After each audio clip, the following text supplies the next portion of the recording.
Olá pessoal, sou o professor Jusilândio Souza e este é o nosso novíssimo curso de Conhecimentos Bancários para Concursos. Conhecimentos Bancários 2015. A gente vai começar pelo módulo básico, depois nós passaremos para o módulo intermediário, em seguida módulo avançado. Novíssimo curso porque ele contempla inclusive as atualidades do sistema financeiro nacional e atualidades bancárias que foram vivenciadas, divulgadas pelo CMN, pelo Banco Central, ao longo de 2014 e início de 2015. Por exemplo, os arranjos de pagamento que foram criados recentemente, a abertura do capital da Caixa Econômica Federal, já anunciada pelo governo, e ao longo da gravação do curso, nós estaremos mostrando isso aí, que certamente cairá nos próximos concursos, as novas regras das cooperativas e assim por diante. Muito bem, eu convido você, esse é um curso especialmente preparado e é um presente inclusive para os leitores do meu livro Conhecimentos Bancários e Políticas Econômicas, Manual para Provas e Concursos, disponível no site da editora, do Clube de Autores, www.clubedeautores.com.br. Muito bem, e a nossa primeira aula, obviamente, a gente vai mostrar aqui o conteúdo deste módulo básico, tá?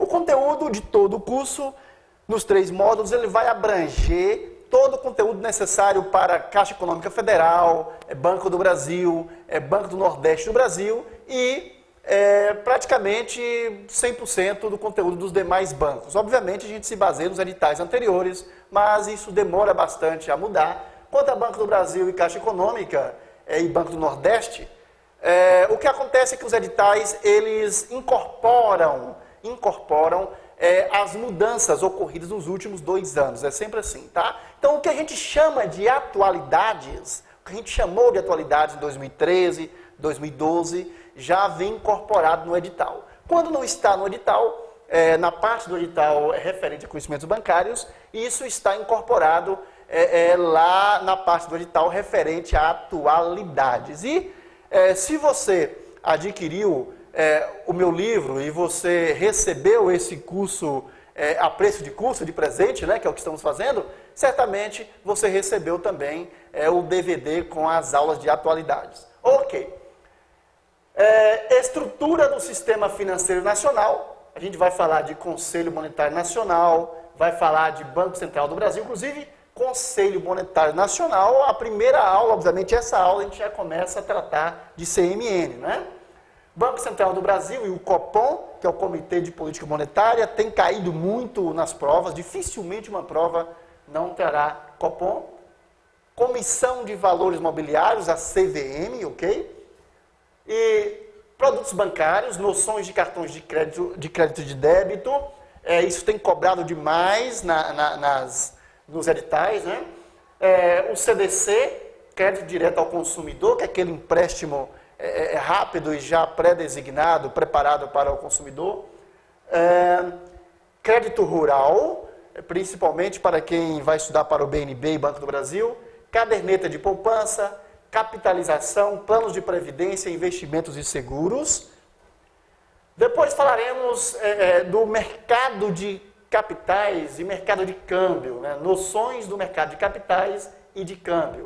Garantia do sistema financeiro nacional, o aval, fiança, penhor mercantil, alienação fiduciária, hipoteca, fianças bancárias, fundo garantidor de crédito, FGC. Né?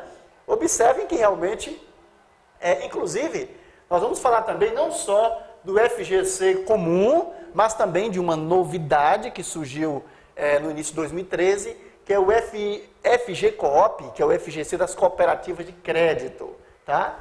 E aí, partiremos para as principais atualizações do mercado financeiro nacional, né? As novidades do SFN 2014 e 2015, como eu disse para vocês, né? Estudem bastante arranjos de pagamento, né? E qual é a complicação, professor? Olha, não é complicado, é porque essas novidades, elas ainda não foram incorporadas aos principais livros e apostilas. Então o aluno fica um tanto perdido, ele não encontra. Arranjos de pagamento. possível que as próximas provas realmente cobrem bastante isso aí. Se não cobrar na prova de conhecimentos bancários, mas cobrará na prova de redação, tá? Então é preciso que você conheça. E a gente vai debater isso aqui. Os novos produtos bancários, alguns produtos surgiram recentemente, a dinâmica do mercado financeiro e do mercado bancário entre 2013 e 2015. Isso no módulo básico. E a gente já começa aqui a primeira aula, Sistema Financeiro Nacional.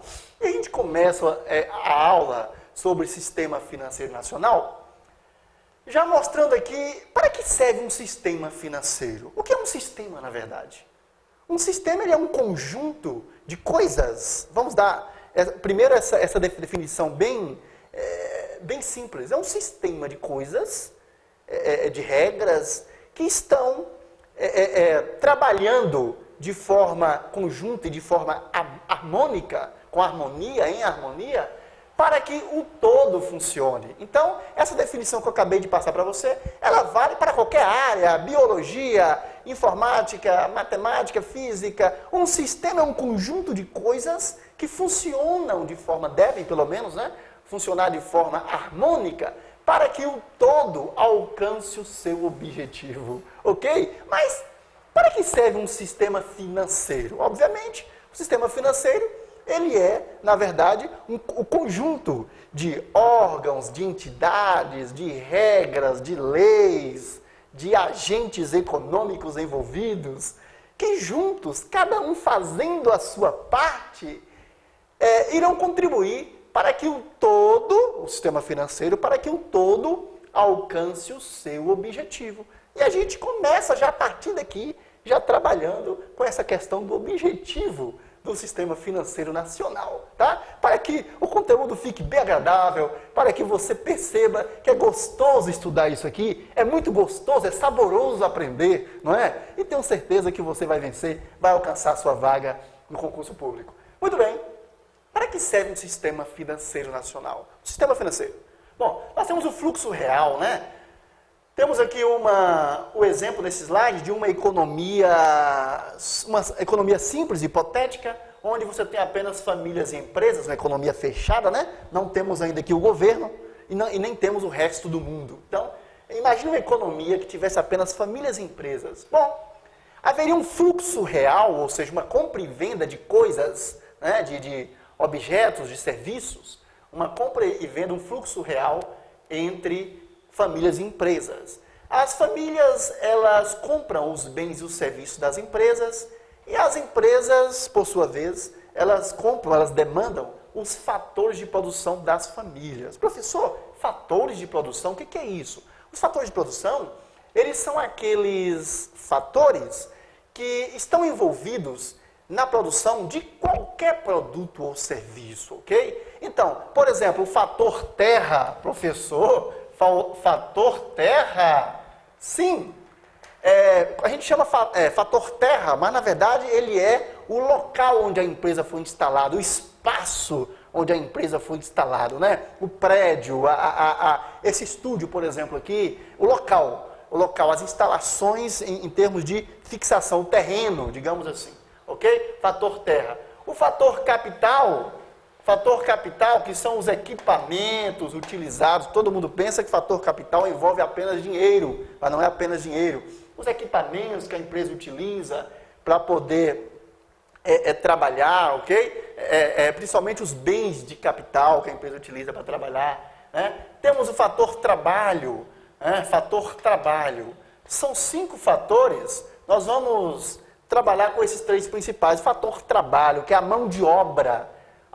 Mas, professor, tudo bem, professor. Eu entendo que o fator trabalho, esse fator de produção, esses 3 são fatores de produção. Professor Juscelândio, tudo bem. Eu entendo que o fator trabalho, que esse fator de produção trabalho, a mão de obra, é demandada por parte das empresas pelas famílias. As famílias são ofertantes, elas ofertam esse fator trabalho para as empresas que demandam esse fator. Tudo bem, professor, até aí eu entendo. Mas como é que as famílias vão ofertar o fator terra e o fator capital? Pessoal, se a empresa onde você trabalha alugou o espaço ou comprou da mão de alguém. Então, A empresa vai se instalar, aluga um galpão, ela está alugando de famílias, de pessoas, né? Família, a gente se refere a pessoas. Então, alugou lá o espaço. Então, a empresa, sim, esse fator de produção terra, ele também flui da família para as empresas. Professor, e o capital? Bom, as empresas compram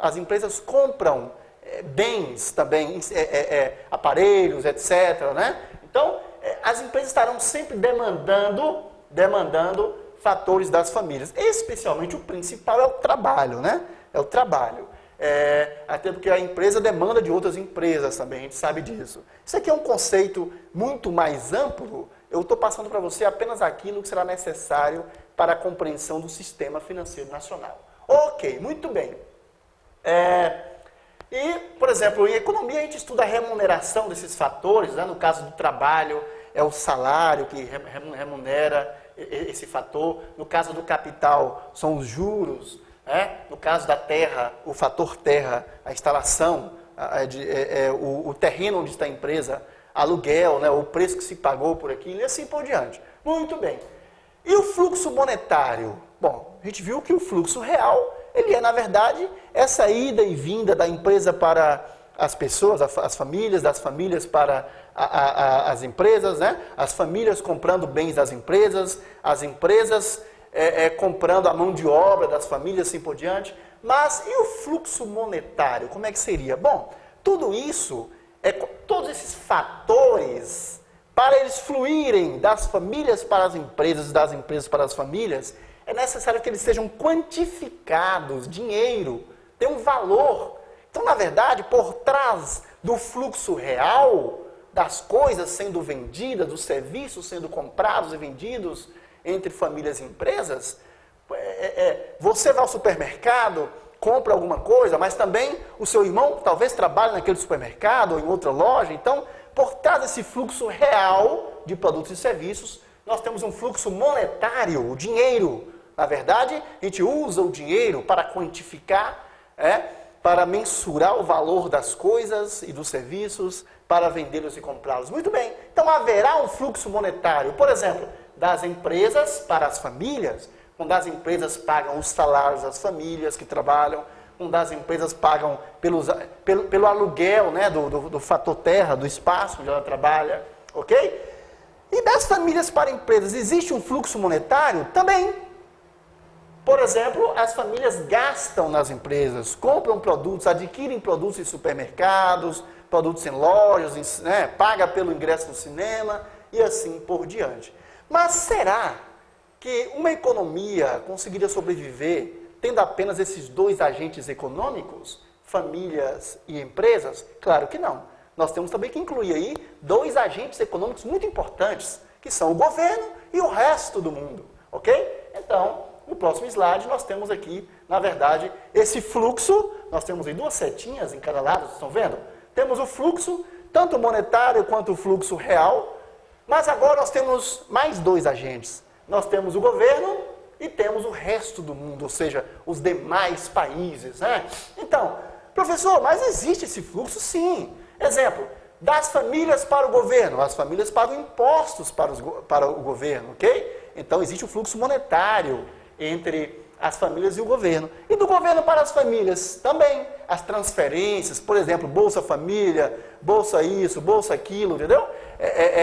Os subsídios que as famílias dão, né? Se bem que os subsídios são mais para as empresas, mas nós temos, por exemplo, Minha Casa Minha Vida, que o governo subsidia a aquisição de casas. Então, há um fluxo monetário, há um fluxo de dinheiro de família para governo, governo para família. E do governo para as empresas, existe esse fluxo? Também. O governo, as empresas pagam impostos ao governo, então é dinheiro para o governo. O governo, por sua vez, dá subsídios às empresas, ok? E assim por diante.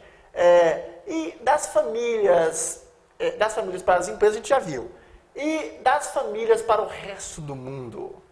Fica mais fácil você entender das empresas para o resto do mundo. As empresas compram equipamentos de outros países e enviam dinheiro para lá, adquirem serviços, pessoas vêm de outros países prestar serviço aqui, e assim por diante. E as famílias também. tem fluxo para o resto do mundo. Você deve conhecer alguém que mora no exterior, manda dinheiro de lá para cá, pessoas compram em lojas pela internet, enviam dinheiro para o exterior e assim por diante. Muito bem. A questão é, para que serve o sistema financeiro nacional? Para que serve esse conjunto de órgãos, de entidades, de instituições, bancárias e não bancárias, como veremos, né? Financeiras e não financeiras, agentes, regras, leis? Para que serve esse sistema de coisas? Para que serve o Sistema Financeiro Nacional? Olha aqui no meio, SFN. Muito bem, o sistema financeiro estará presente para controlar esse fluxo real. Professor, controlar por quê? É porque, pessoal, é o seguinte, a quantidade de dinheiro em circulação e até a velocidade com que esse dinheiro circula tem que ser controlada para evitar danos à nossa economia e danos ao nosso sistema bancário. E nós vamos justamente estudar esse sistema, verificar que danos são esses, ok? E o que pode ser causado, quem é que controla, quem mantém isso funcionando, a partir das próximas aulas. Eu convido você a fazer essa viagem neste nosso curso. Essa primeira aula ficou um tanto imensa, que eu tive que apresentar o curso, né? Mas teremos aula em torno aí de 15 minutos cada aula para não cansar você. Até lá!